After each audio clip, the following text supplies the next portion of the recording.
What is up, my peeps? Welcome to the latest episode of the Fortress of Rock. Hello to everybody out there in podcast land. I, of course, am the Maestro, Kevin Crane. Fortress episode number 94. First weekend of June, hitting Friday night, June the 2nd. As always, glad to have you aboard for this extravaganza. We've got a very brief first segment. News of the World, our tribute to Freddie Mercury and Queen, who happened to be the lead-off story here this week. We've talked a lot about classic artists, classic rock artists, and their catalog selling for astronomical amounts of money. And there's nothing wrong with that. As you get older, you start seeing the light at the end of the tunnel. You realize there's more years behind you than ahead of you. You might as well cash in, and if you have a decent heart, which some do, some don't, you plan on leaving some of this money, this legacy for your children and your grandchildren. So now rumors are, as negotiations continue, that Queen's catalog is looking to sell for about $1.1 billion, with a B, billion dollars. That would crush and destroy the previous record set by one Bruce Springsteen, who we will talk about later, as he got $500 million for his publishing rights. Does it shock me? I'll be honest, even though I'm a numbers guy, I don't know what goes into all of this.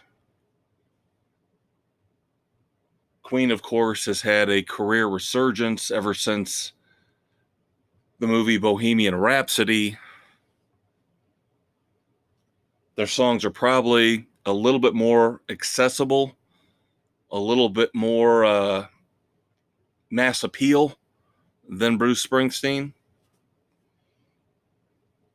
And again, I don't know how you make back that $1.1 billion. But if somebody's going to pay it, and right now the word is there's bids going on right now. So it could get higher than 1.1 billion for Queen's catalog. Of course, Bohemian Rhapsody, another one bites the dust. We Will Rock You, We Are the Champions.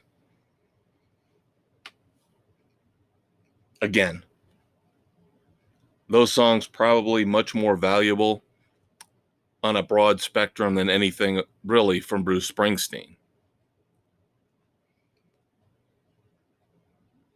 Vinnie Vincent, former guitarist briefly with Kiss, known to be a little bit of a, shall we say, flake, announced roughly sometime between May the 19th and May the 23rd that he was hiring a new singer for his latest group / project, Scott Board. And of course, Scott Board, all happens on social media, of course, the announcement of the hiring, Scott Board's reaction. Then next thing you know, basically a week later, Vinnie Vincent is saying, we don't have a lead singer. We are in the market for a lead singer. Nobody has been named lead singer for the current Vinnie Vincent album / project. And you wonder why this guy basically can't seem to get along with anybody in the rock and roll world. Hired one week, fired the next.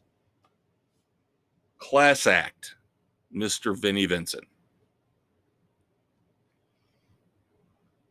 How about some Van Halen news? You guys know I am always up for some VH news. First up, Wolfgang Van Halen has announced in an interview that he used his father's original Frankenstrat. You guys know the guitar. In my humble opinion, the greatest guitar ever. The white, the red. On the new song Take a Bow, which will of course appear on the upcoming Mammoth 2 album later this summer. Even though I was not a fan of the last single, Like a Pastime, you guys know I am really digging what Wolfie is doing. He is honoring his father's legacy enough without overdoing it. Subtlety is something that obviously Wolfgang Van Halen understands, but a lot of other big-time rock stars in this day and age do not. So kudos to Wolfgang Van Halen. Now, his father, Eddie Van Halen, they had kind of a weird, informal get-together. We just talked about Queen at the top of the show. Of course, Queen's guitarist is Brian May. Eddie Van Halen, Brian May, along with Alan Gratzer, drummer for REO Speedway, and a couple other players, a couple other musicians, got together for something called the Starfleet Project. This is one of those mythical, you want to call it a super group, go ahead. This a mythical, one time only meeting of the rock and roll minds, and everybody's been freaking out about it for years and years and decades. There wasn't a lot of content that came out of this, a lot of messing around in the studio, not really much in terms of fully formed songs, but because it involves the legendary Eddie Van Halen and the legendary Brian May, they somehow keep finding ways to bleed this onion dry, getting blood from a stone, as the kids say. The 40th anniversary box set commemorating the Starfleet Project will be out on July the 14th. We have heard rumors about this for a while. But again, I've looked into this. Being the big Van Halen fan that I am, I have looked into this. There's just not enough content involved here to justify this big pomposity, the promotion, everything. Oh, bells and whistles and fireworks. There's just not a lot there. Especially if you want just the single CD. You're kind of getting hosed on the single CD version. If you get the full box set, which includes vinyl, you get a little bit better deal, but of course you're paying a lot more for it. The single CD, a lot of interviews, fleshing out this one disc project to make it seem like you're getting a full CD of music. You're not. You're getting a full CD of content, but a lot of it is just discussions and interviews. Not a lot of music, and again, not a lot of fully formed songs. So buyer beware on this. And again, even me as a Van Halen fan, very, very cautious about this. I do not know if I am going to buy this. Of course, I'll listen to it when it hits on Spotify, but again, old school guy. I do buy CDs still to this day. I believe in supporting these musicians. I know the money they get from CD and vinyl sales is nothing compared to what they get for plays on Spotify and Pandora and all that. But I still expect value. I still expect 10, 12, 14 songs for my money because I work hard for the money. That sounds like a Donna Summer song. Might have to bring her up a time or two here in this podcast.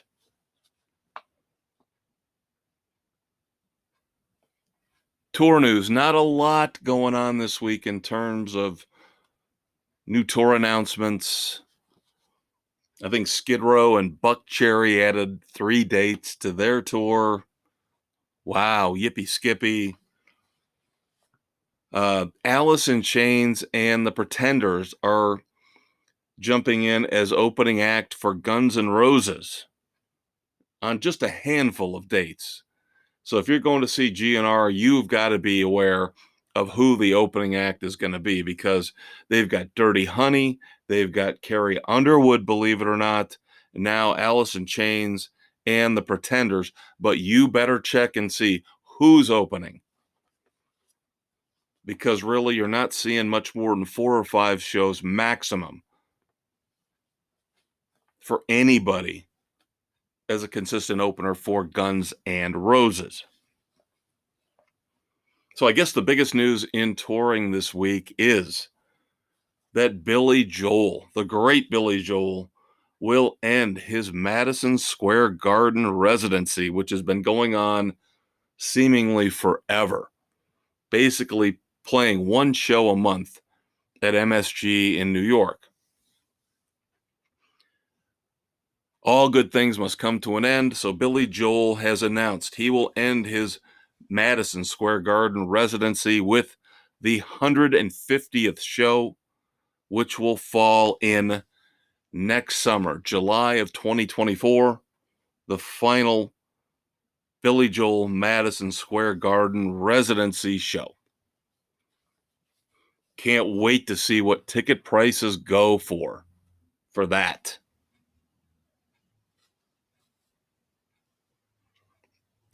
Now, like I said, a little bit light on the music news this week. So what I'm going to do here, I've done it on occasion before.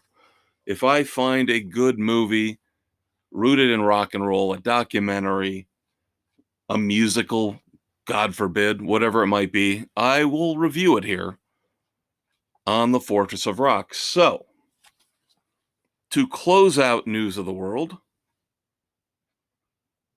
I am going to review the new HBO Max. Oh, I'm sorry, just Max. So dumb. Documentary about the Queen of Disco. Love to Love You, Donna Summer. I have mentioned multiple times on this podcast how even though I am an 80s rock guy, hair metal, grunge, I grew up with disco. I was basically 11, 12, 13 years old when disco was at its peak. So I tend to give a shout out, a nod here and there every once in a while to the icons of the disco era. And of course, there was no bigger disco icon than the great, the glorious, the beautiful Donna Summer. Unfortunately, this travesty that passes for a documentary was utterly and completely disappointing. We get very little insight into behind the scenes when it comes to the songs, how they were promoted, how they were created, how and why they became big hits. It is bare bones when it comes to things like that. I mean, we barely get a mention of Thank God It's Friday. They tend to focus more on the family of Donna Summer, believe it or not. And I find this so offensive. I'm watching this documentary and I keep waiting for more in-depth discussion of the Queen of Disco. But it almost seems like it's more about her widower husband and her kids. And I'm not kidding. We get her sisters basically saying, I'm going to paraphrase, but I'm pretty close to what they said, that Donna Summer did not become the big star she was until her sisters were singing backup for her. How arrogant to put something in a documentary about your sister who was the star. And it just gets worse from there. Probably the most humble of them all was her widower husband. Her kids are taking advantage here. Her kids act like, well, we need our equal share. We need our equal time. We get old home video performances of the kids singing at Christmas. And I'm sure Donna loved it. I'm not saying she didn't, but we are watching to hear the story of Donna Summer, not the story of Donna Summer's children. At one point in time, we have to listen to one of her daughters talk about being molested by a relative of a housekeeper in Donna Summer's household. Yeah, I know. What does that have to do with Donna Summer? There's never anything to tie in or imply that Donna Summer did anything wrong, but somehow we have to go on this detour. And we have to see the daughter break down in tears at her laptop as she's talking to her family members, recollecting the trauma. And I'm not dismissing the trauma at all, but it's not about her daughter. It's not about her husband. It's not about her sisters. This is supposed to be about Donna Summer.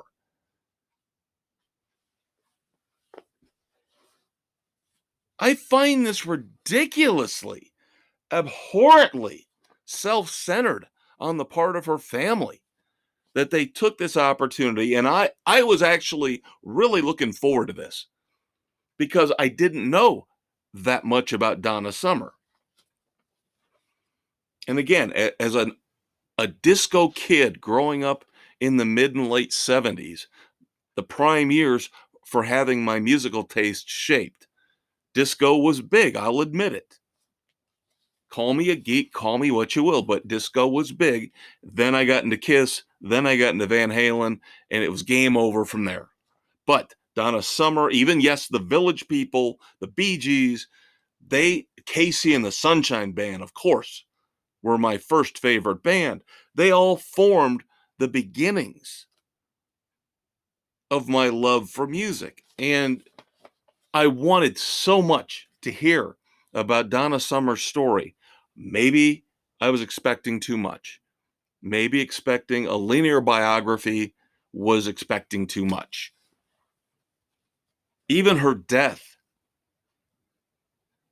is kind of anticlimactic. You don't get any kind of a voiceover saying Donna Summer died on this date in this year. It's just like she kind of faded away. Nobody really says anything about, yes, we'll show some dramatic scenes, home videos of her at the beach. This was a completely botched biography of the Queen of Disco. And I am ashamed and embarrassed that I spent over an hour and a half watching this garbage. Some of the footage is so bad. And I understand we're talking about the 70s, so the video footage is going to be very rough. But there's at least one scene that goes on for about a minute where, if you know anything about VHS, I know we're going way back, kids. If you know anything about VHS, there's something called tracking. And if your VHS wasn't playing a tape properly, you had to adjust the tracking. Otherwise, you would get big blurry lines running through the picture. They actually have like a minute straight of footage of Donna Summer with big blurry tracking lines through her face. Have you ever heard of an editor, number one? And number two, have you ever heard of putting something together, maybe bringing in some people who know what they're doing? This just feels like it was completely and totally, once again, shepherded by the family, and it's a mistake, and it's awful. I hate to say this, but love to love you, Donna Summer on Max. Stay away. It is disappointing beyond all belief. The Queen of Disco deserves so much better. Beautiful voice, beautiful woman. Got in some trouble later on in her career as she rediscovered religion, said a couple things she probably shouldn't have, and of course, invoked the ire of the LGBTQ community. I guess that community never makes mistakes. I guess that community never makes a mistake, never does anything wrong. But if we'd had a documentary that went into more depth and detail on situations like this, maybe we could form a better opinion and a better judgment. All right, that's going to do it for News of the World. Segment one is done here on the Fortress of Rock. Quick promo break. I'll be right back. And boy, do we have a lot of new music to review in Breakdown this week. Unfortunately, not much of it is very good. Yes, Negative Maestro is back. Unfortunately, it's just, I got to call it as I see it, kids. But at least I look at it as a public service. It's going to be me telling you what music to stay away from. So hang out for about 30 seconds, and I will be right back with Breakdown. Thank you so much for tuning in to the Fortress of Rock podcast with me, the Maestro, Kevin Crane. Of course, that was segment one, the news of the world, our tribute to Freddie Mercury and Queen, where we look back at the past week in rock and roll and all the news and all the controversies that you deserve to know about. Next up is the heart of the show, the meat and potatoes, Breakdown, where we are going to review all the new songs, all the new albums, all the new concert tours, the shows that I've seen personally.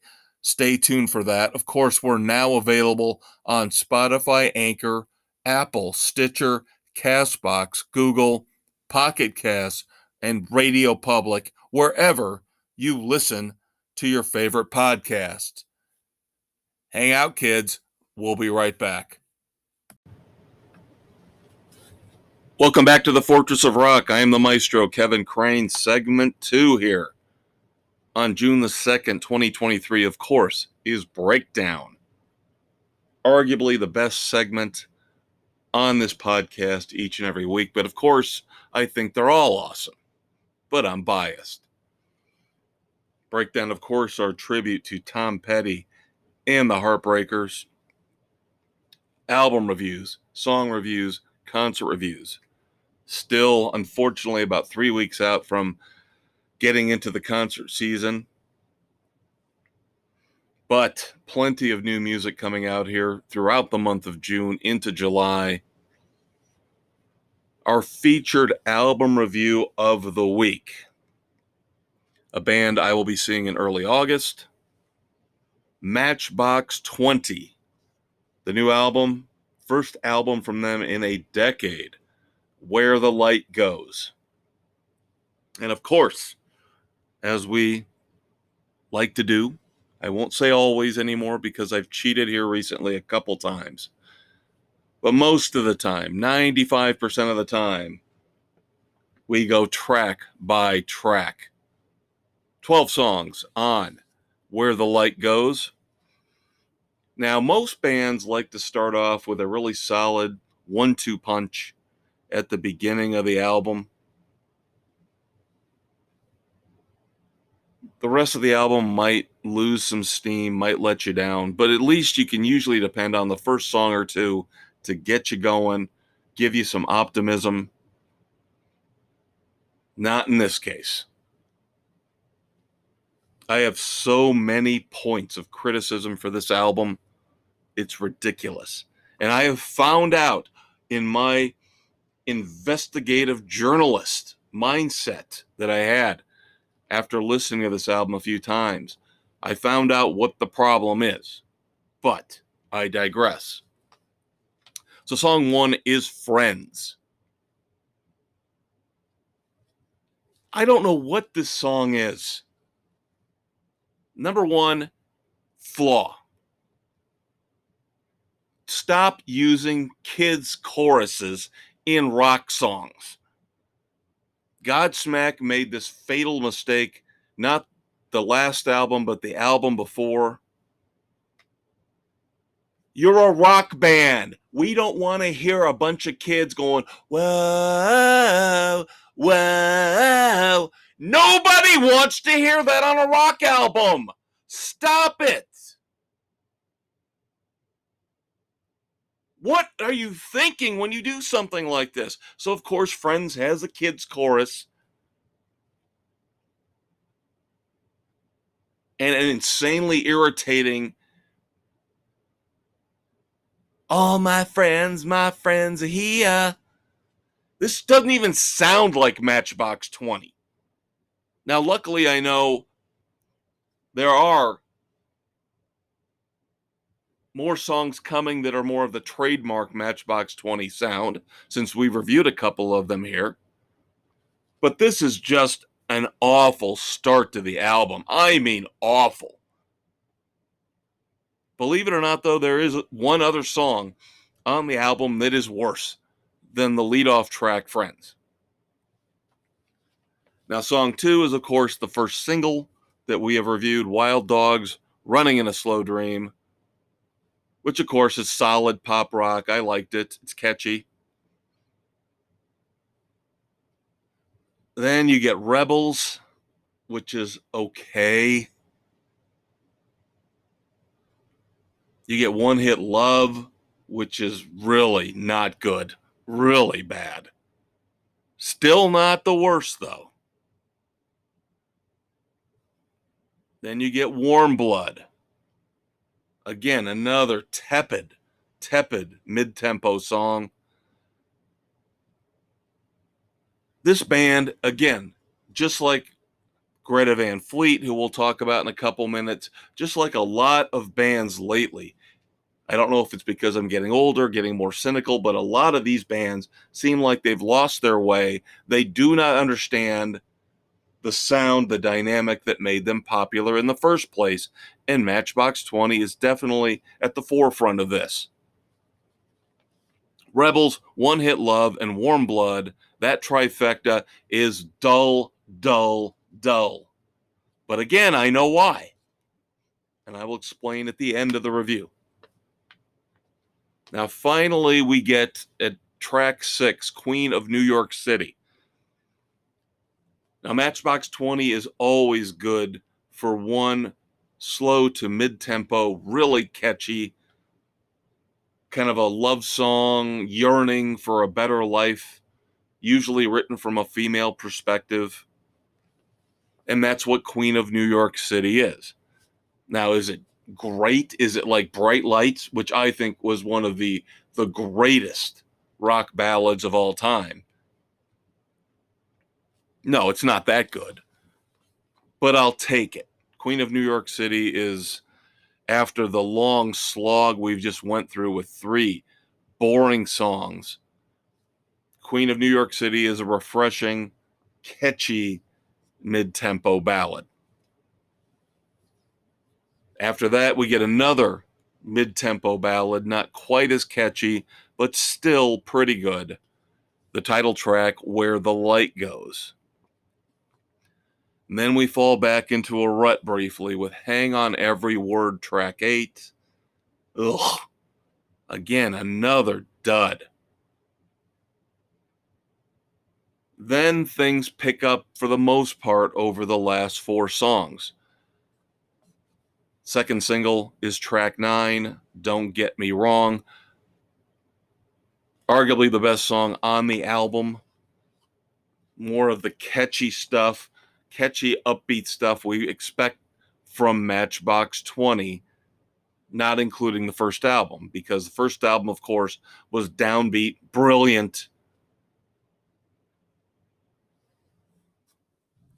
Track 10 is a curveball, which actually works, at least for me. Track 10, we get Kyle Cook, the guitarist for Matchbox 20, taking over lead vocals, giving us his song, I Know Better. Kind of an arrogant, sarcastic, I'm smarter than you type of relationship song. And I loved it. I thought it was really good. Then we get to track 11. The worst song by far. Yes, even worse than Friends, even worse than One Hit Love. It is No Other Love. This is the ultimate example of pop crap. But again, we're almost there. I know why. Then finally, the final song to close out, Where the Light Goes, along with Don't Get Me Wrong, probably the best track on the album. Selling Faith, because Selling Faith has that stripped down acoustic, again, downbeat,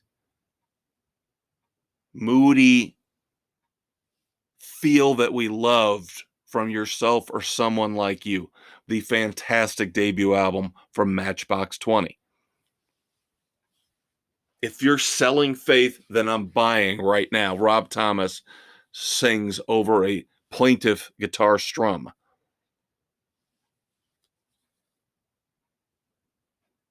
So again, 3 of the last 4 songs kind of redeem Where the Light Goes to a point. But some of these missteps are just unforgivable. And in the end, I cannot recommend Where the Light Goes to you, kids. I just can't. But here we go. I have my exposed report of why Matchbox 20 fails on this album. I happen to pull out Matchbox 20's greatest hits. Now, of course, you guys remember they put out Exile on Main Street, or Mainstream, I should say. Of course, Exile on Main Street was the Rolling Stones. The play on that title was the double CD package, Exile on Mainstream from Matchbox 20, 1 disc, kind of like an EP of new stuff, and then 11 songs of their greatest hits. I looked at the songwriting credits for the greatest hits disc on Exile on Mainstream. You know who wrote every single song, every single big hit? Long Day, 3 a.m., Push. You know who wrote all those songs? Rob Thomas. Rob Thomas is one of the best pop rock songwriters of the last 25 years.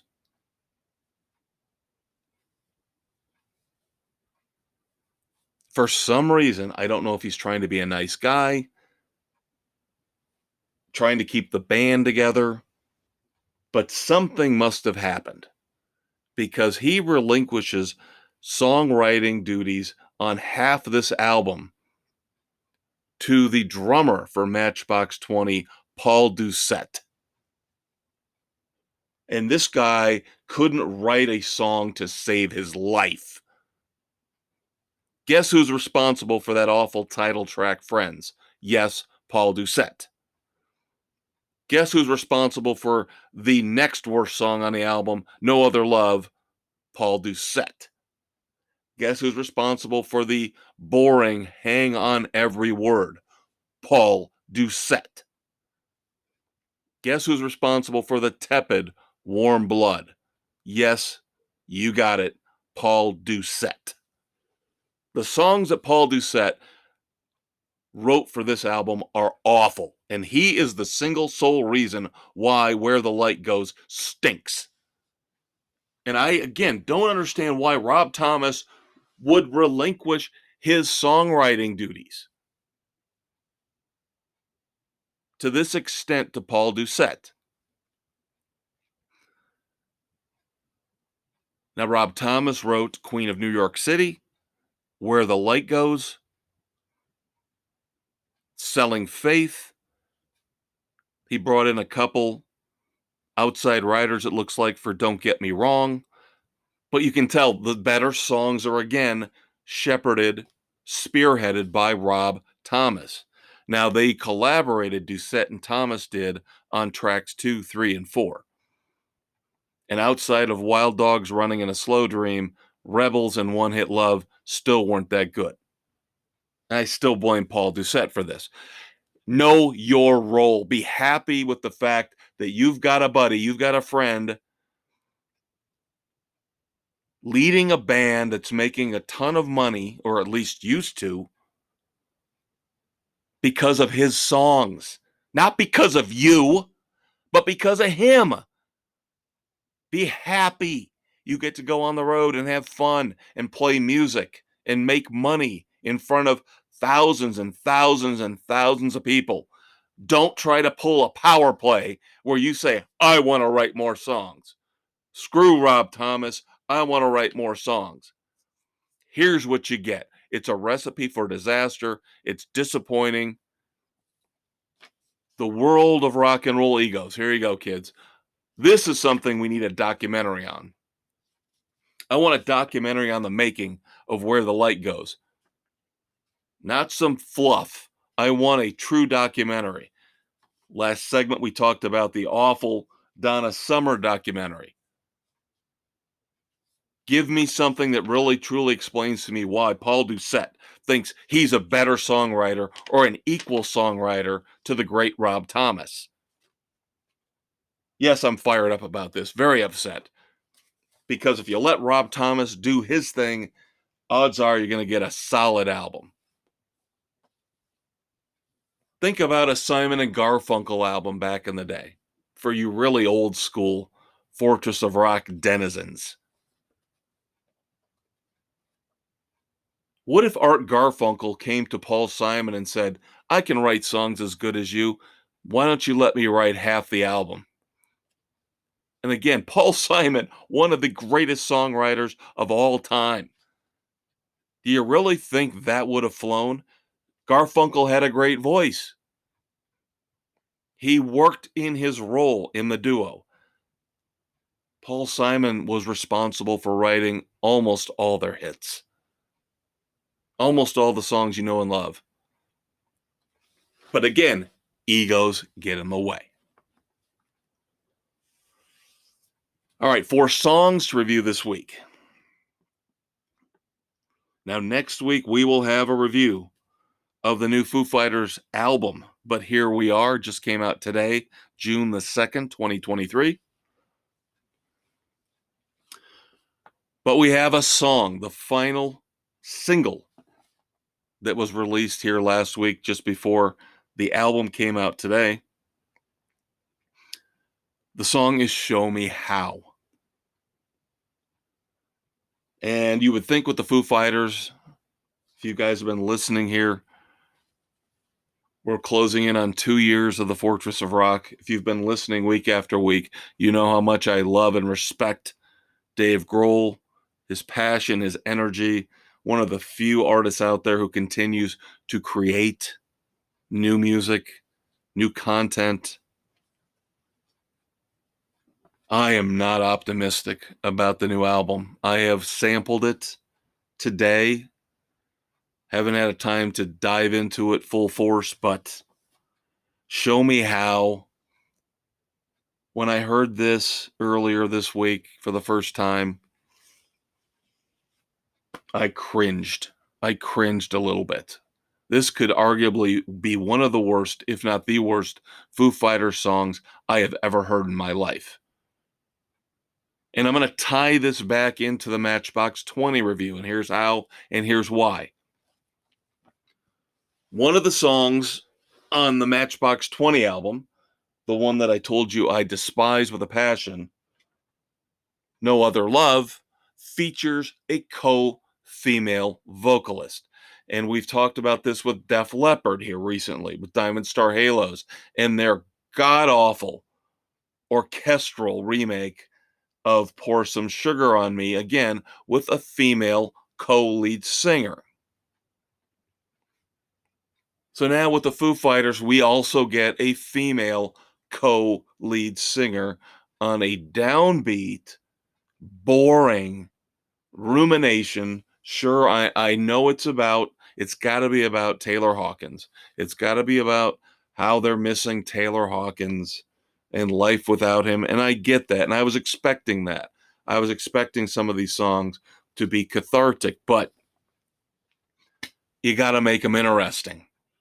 You got to make them interesting. I ripped on Duff McKagan here recently for using his platform to just put out a song that was blatantly about, you're going to listen to this song because this song is helping me vent and cope with my anxiety and my problems in life. And that's almost how Show Me How by the Foo Fighters comes off. It feels like self-therapy. But it's not a good song. It's awful. It's terrible. And I'm telling you, don't rip on me for saying what I said about co-female singers. I got Joan Jett coming up in a couple minutes. If I want to listen to a female singer, I'll listen to Pat Benatar. I'll listen to Ann Wilson.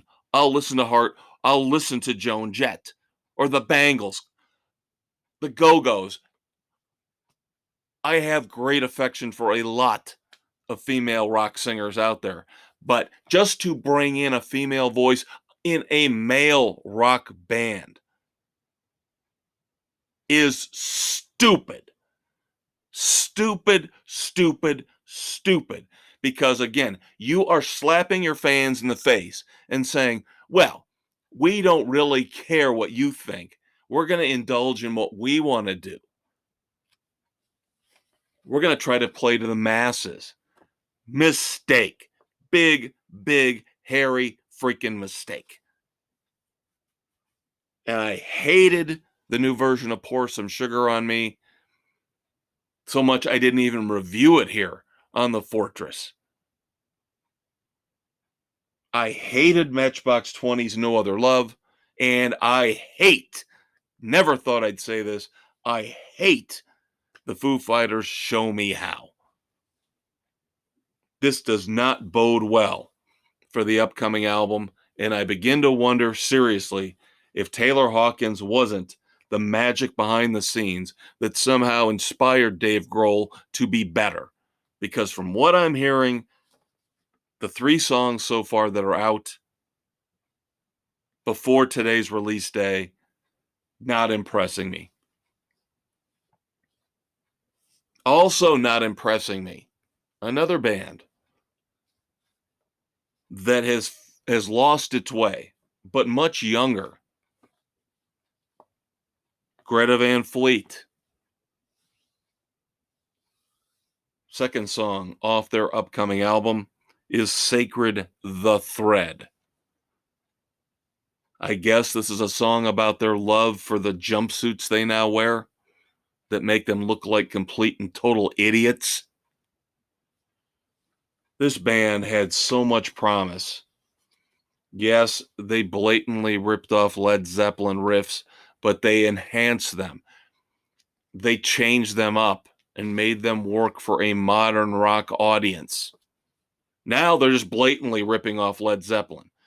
The intro drums for Sacred the Thread are almost 100% exactly cribbed from the drum intro for Led Zeppelin's version of When the Levee Breaks. Listen to it, kids. This is copyright infringement, I'm telling you. Of course, Zeppelin is no stranger to that, with the whole Stairway to Heaven lawsuit years back. But Sacred the Thread doesn't even sound like a coherent, cohesive song. It's just, again, them noodling around, trying to sound like a 70s prog rock band. They have lost the fire they had about 5-6 years ago with From the Fires.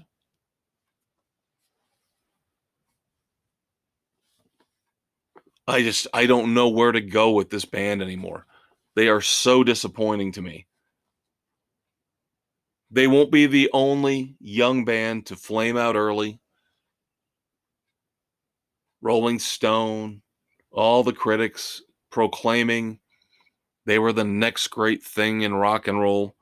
And again, foreshadowing, we'll have a little discussion about another band that failed miserably in that respect.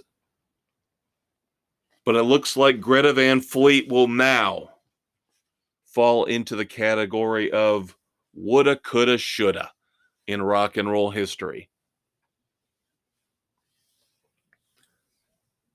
All right, on a little bit more positive note, I know, negative. Second single from Aaron Jones's upcoming album, The Chronicles of the Kid, is The Title. It's basically a rock, hip hop, little bit of a hip hop influence, little bit of the rap braggadocio in there, but it's a straight ahead rock song for the most part. It's got the lyrics basically talking about I'm coming to take the title, the boxing analogy. Not a lot of deep thinking needed here, but in the end, it's a pretty solid song, pretty good song. And compared to what we've been talking about here in Breakdown otherwise, probably the best song of the week. Wow. So check out Aaron Jones's The Title. Again, don't expect a lot, just expect solid meat and potatoes rock and roll song talking about fighting, boxing, striving to be your best. And then finally, here to wrap up Breakdown, I mentioned Joan Jett along with the Blackhearts, If You're Blue.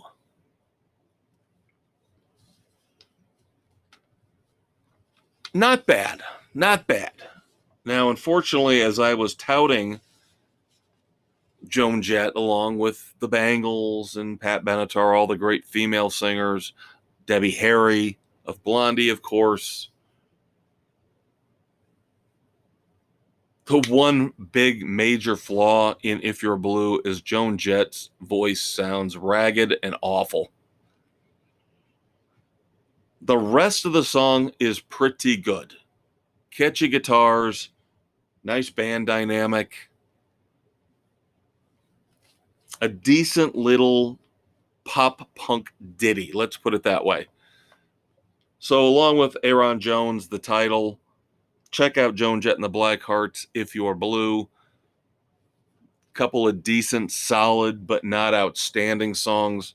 Joan Jett's new EP, Mindsets, came out today. That's going to do it, kids. Breakdown is done. I am sorry. It has just been a promising early summer of releases starting to turn into a desert of nothingness. But I have confidence. We still have Extreme coming in a couple weeks. We still have Mammoth WVH coming in August.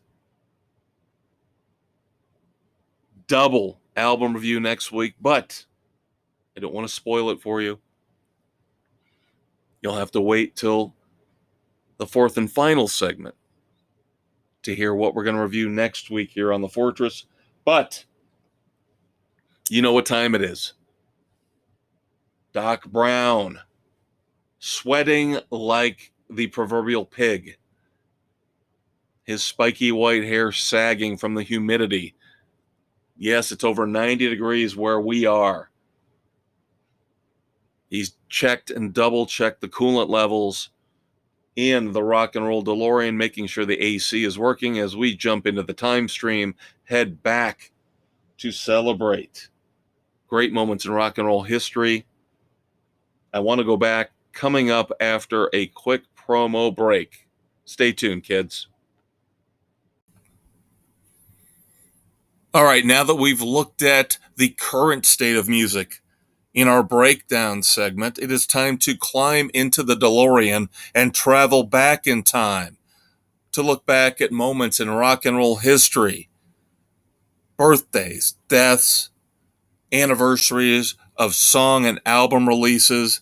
It is time for I Want to Go Back, our tribute to Eddie Money. Stay tuned. And as always, we're on Spotify, Anchor, Apple, Stitcher, Castbox, Google, Pocket Cast, and Radio Public, anywhere where you listen to your favorite podcasts.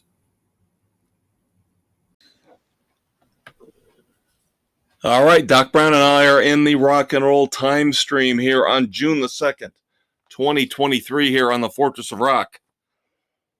Getting ready to regale you with tales of the past regarding the music that we all know and love. But first, you guys know, it's time to take care of the business.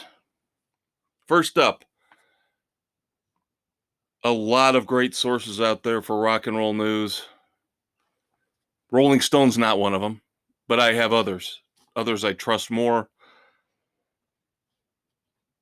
UltimateClassicRock.com, the Van Halen News Desk, and ThisDayInMusic.com. Especially in segments 1 and here in segment 3, those 3 websites help me out immensely in piecing together this carnival of fun every Friday night. Now we've got exciting news when it comes to the platforms where you can find the Fortress of Rock. Let's start off with the usual suspects. You can find the Fortress of Rock, of course, Spotify, Google, Radio Public, Pocket Casts, Apple, Overcast, Castbox, Stitcher, Amazon Music, and Audible. And of course, we're on Facebook with the Weekend Rock Project, with the New Music Sunday video post. But exciting news, we have a new platform. iHeartRadio is now part of the Fortress of Rock family. Welcome aboard, iHeartRadio. Those of you who like to use that platform for your podcast listening can now shift on over there and enjoy us. And they approved it in like 2 seconds. Like they just wouldn't approve anybody in 2 seconds. But anniversaries and birthdays in rock and roll history. Let's dive in. Let's start off with anniversaries. June the 2nd, 2008, the great Bo Diddley passed away. We just talked about Donna Summer in segment 1, the Queen of Disco. June the 2nd, 1979. Her awesome song, Hot Stuff, #1 U.S. single on this day in 1979. Now, June the 2nd, 1978. We're going to spend a couple minutes on this. An album that I really disregarded, that I didn't get into until I was much older. June the 2nd, 1978, Bruce Springsteen's Darkness on the Edge of Town was released. One of his best albums. Now, I think The River is by far his best. One of the few times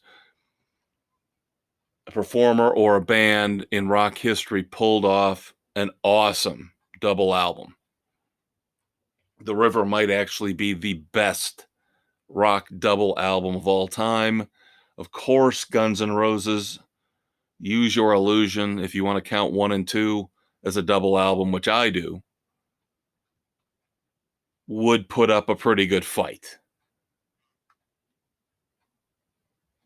But when you look at the songs on Darkness on the Edge of Town, Badlands, Adam Raised the Cane, Something in the Night, Candy's Room, Racing in the Street, The Promised Land, Factory, Streets of Fire, Prove It All Night, and of course the title track.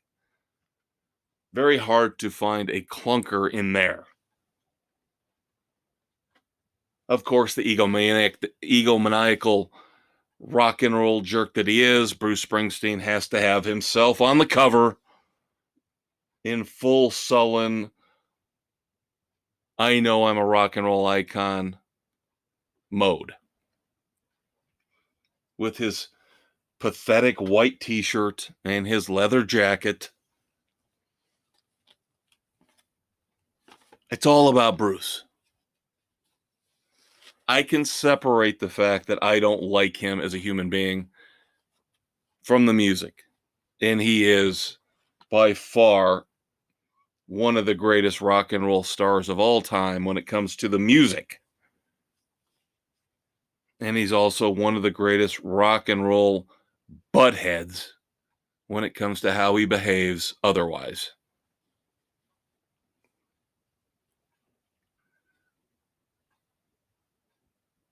June the 2nd, 1973, Mr. Paul McCartney, Sir Paul McCartney, double dipped. Arguably at the height of his popularity, post Beatles. He had the number one United States song and the number one US album. Of course, the number one song I'm talking about is the kind of puke-inducing My Love, and the album Red Rose Speedway.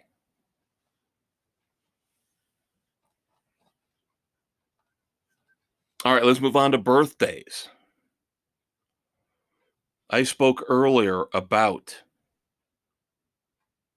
Greta Van Fleet and how they're looking like they're going to end up disappointing everybody who thought they were the second coming of the next great rock and roll band. Some bands can take that mantle and run with it. Other bands cannot. One of the bands that didn't was the Strokes. Yes, they still have an underground charm and appeal. Critics still love them, but they never locked in with a bigger audience. They never locked in to become a hugely popular band. I blame the lead singer, Julian Casablancas. His droning style was just awful. Awful. Now, their first album, I will say, Is This It? Really good. Really, really good. But after that, maybe you could get a couple good songs off of every album after that. Where am I going with this? June the 2nd, 1980 was the birthday of Fabrizio Moretti, the drummer for the overhyped Strokes. All right, let's have some fun with this one, kids. June the 2nd, 1960. Tony Hadley. Tony Hadley was the vocalist for Spandau Ballet. Yes, I know. You're sitting there going, why are you even bringing this up on the Fortress of Rock, Maestro? Because I want to have a little fun here. Of course, to me, Spandau Ballet was a one-hit wonder with, of course, the putrid ballad True. We've talked about My Love, a rare misstep from the great Paul McCartney. Now we've brought in True from Spandau Ballet. But here, Let's throw in a third just for fun as we talk about Tony Hadley's birthday. Which song is worse?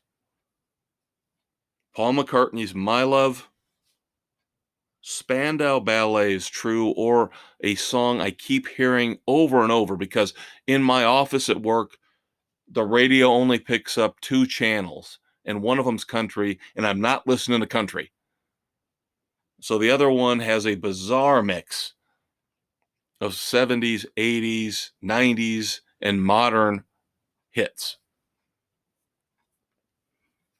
They have been playing at least once, if not twice a day for the last 2 weeks. OMD, Orchestral Maneuvers in the Dark, If You Leave. I think that was in Pretty in Pink. Which song is worse of those 3? Which one's the worst? Paul McCartney's My Love, True by Spandau Ballet, Happy Birthday, Tony Hadley, or OMD's If You Leave. Ugh, ugh, ugh. Go ahead and post your response on the Fortress of Rock's Facebook page. All right, now there's some dispute on the year here. We've got the date right. June the 2nd was the birthday for one Michael Steele. But I cannot get confirmation if she was born in 1959 or 1955. Now, of course, she is most well known for being the bass player for the Bangles. Yeah, a female rock band that actually the Maestro likes. We love here on the Fortress. We just don't need Susanna Hoffs duetting with Joe Elliott, okay? I want to listen to the Bangles. I'll listen to the Bangles. The thing I didn't know about Michael Steele, she was briefly, she was a founder of the Runaways. Of course, Joan Jett, Lita Ford. But she really didn't stick around all that long. But technically, Michael Steele, bass player for the Bangles, was also a founding member of the Runaways. Happy birthday to her, whatever year she was born in. You want to buy into the stereotype, women don't want to tell you how old they are? Maybe that's why we can't figure out if it's 1955 or 1959. June the 2nd, 1944. Not rock and roll, but still some great music coming from the mind, the fingers of one Marvin Hamlisch, pianist and composer. The Sting. Of course, he put together the theme song for that. Great movie. Also wrote, along with Carol Bayer Sager, Nobody Does It Better for James Bond for the movie. I believe that was The Man with the Golden Gun. Now we get into the heavyweight division, at least briefly. June the 2nd, 1941, Charlie Watts, drummer for the Rolling Stones, of course, now retired. And unfortunately passed away. If you're passed away, I guess technically you're retired. And then, finally, to wrap up, I want to go back. June the 2nd, 1940. Earl Young. Who is Earl Young? Keeping with the disco theme this week. Earl Young, drummer and founder / leader of the Tramps. Of course, the Tramps, responsible for one of the greatest songs of the disco era. That would be Burn, Baby Burn, Disco Inferno. All right, the AC is starting to putter out here. It's too hot. The lab coat is really starting to show some pit stains and some wet spots. We got to get Doc Brown back in the garage, back inside to the studio where the AC is working somewhat well.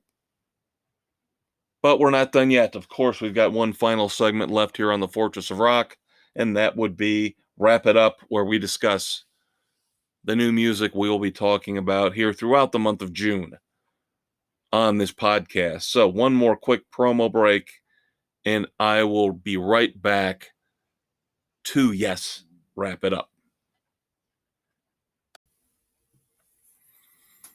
Well, we hope you enjoyed our trip back in time, looking back at the anniversaries, the classic moments in rock and roll history. But of course, the DeLorean works both ways. So now we have to move forward. The last segment here, as always, on the Fortress of Rock with me, the Maestro Kevin Crane.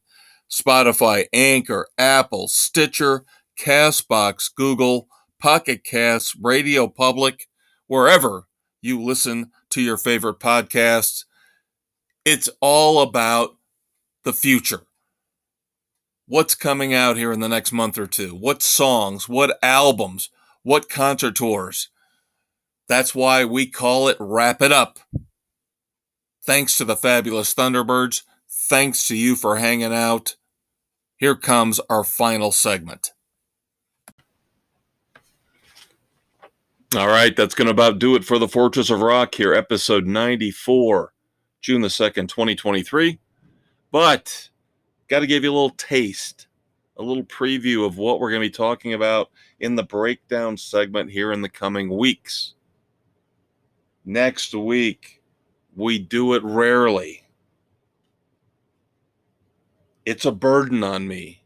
I have to listen to even more music than normal. Oh no, whatever will I do? A double shot album review next week. Not one but two new albums on the slate for breakdown for June the 9th. The Foo Fighters, but here we are. First album after the death of Taylor Hawkins. And then the Rival Sons. Finally, their new album, Dark Fighter. We will have both of those albums for you next week on the Fortress. In 2 weeks, we will have a review of the new album from Extreme 6. Speaking of Extreme, since we've got to wait a couple weeks for the new album, let's go ahead and review next week the 4th single from 6, Other Side of the Rainbow. And you guys know how much I've been looking forward to the new album from Queens of the Stone Age. Loved the first song, Emotion Sickness. Second single, Carnivore. Yes, once again, Josh Homme loves the puns, loves the play on words. So 2 albums, 2 songs next week, guaranteed. Unless I get hit by a bus or a train, then you're SOL. Still debating whether or not I'm going to review new stuff from The Pretenders and Bryan Adams. Again, I really don't know if I want to subject myself to an anti-war song from Bryan Adams. Not that I'm pro-war. I'm not saying that. I'm just saying there are certain people that maybe should write protest songs and certain people that shouldn't. And I don't think Bryan Adams is the type of guy who should. And you guys know he lost all respect and credibility in my eyes with that awful Robin Hood ballad. Everything I do for you. Yes, and I'm still Waiting on Peter Gabriel for the full album, I.O. Still got a song out there I could review if I wanted to. And I've been very positive about his new music, so we'll see. We'll see. I will say this about the Pretenders. I did catch a decent sized snippet of one of their new songs, and I didn't hate it. Thought it was actually okay. So, feeling a little bit better about Chrissie Hynde and company in terms of maybe reviewing one of their songs here on the Fortress from their upcoming album, maybe a couple weeks down the road. Okay, that being said, that's it. That's all I got for you. Friday night starts now for me. Hopefully, it starts now for you as you listen to this podcast. Have a great, safe, fun weekend. Enjoy each and every summer weekend you can, because before you know it, it's going to be cold, rain, snow, misery. At least that's how it is where I live. We're lucky to get 6 months of decent weather. 6 months of winter and the rest is a crapshoot. But as always, I close out each and every episode of The Fortress quoting a performer who I really can't stand, he who shall remain nameless, but I love the spirit behind this line. Love the one you're with. Listen to as much great rock and roll as you can, hopefully aided and guided by me. We will check you out in 7 days for another episode of The Fortress of Rock. I'm the Maestro, Kevin Crane. I'm out.